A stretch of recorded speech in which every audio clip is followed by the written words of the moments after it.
গত বছরের মতো ভিড় না থাকলেও দেশের বৃহত্তম চাঁপাইনবাবগঞ্জের কানসাট আম বাজারে চলছে পুরো দমে বেচাকেনা। উৎপাদন কম হওয়ায় দাম চড়া। বাগান মালিক ও ব্যবসায়ীরা বলছেন ১৫ বছরের মধ্যে সর্বোচ্চ দামে বিক্রি হচ্ছে আম। প্রতিদিন এ বাজারে ২৫ থেকে ৩০ কোটি টাকার আম কেনাবেচা হচ্ছে। এখন জন্ম সনদ দিয়ে খোলো বিকাশ স্টুডেন্ট অ্যাকাউন্ট। নিজের বিকাশ নিজে কর।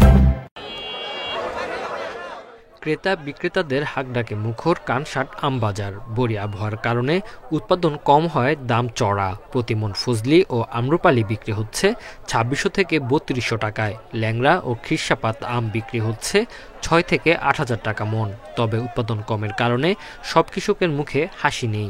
উৎপাদন কম হলে বাজার দর বাড়ে, কিন্তু আমার কৃষক তো টাকা পাচ্ছে না। আমার কৃষক ৫০টা বাগানে ২-৩টা বাগানে আম হয়েছে, সবগুলোই মার চলে গেছে। শীতের তীব্রতা ছিল, আমের মুকুল আসতে দেরি, তারপরে আমের মুকুল আসার পর বৃষ্টিপাত, জলবায়ুগত পরিবর্তনের নানান প্রভাবে কিন্তু আমরা ক্ষতিগ্রস্ত।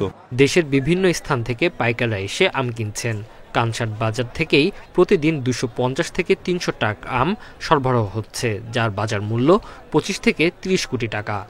৯ থেকে ১১ লক্ষ টাকার আম একটি গাড়িতে যায়। সেই ক্ষেত্রে আমরা দেখে আসছি যে সব মিলিয়ে আমাদের এই বাজার থেকে ২৫ থেকে ৩০ কোটি টাকার আম প্রতিদিন বেচে কেনা হয়।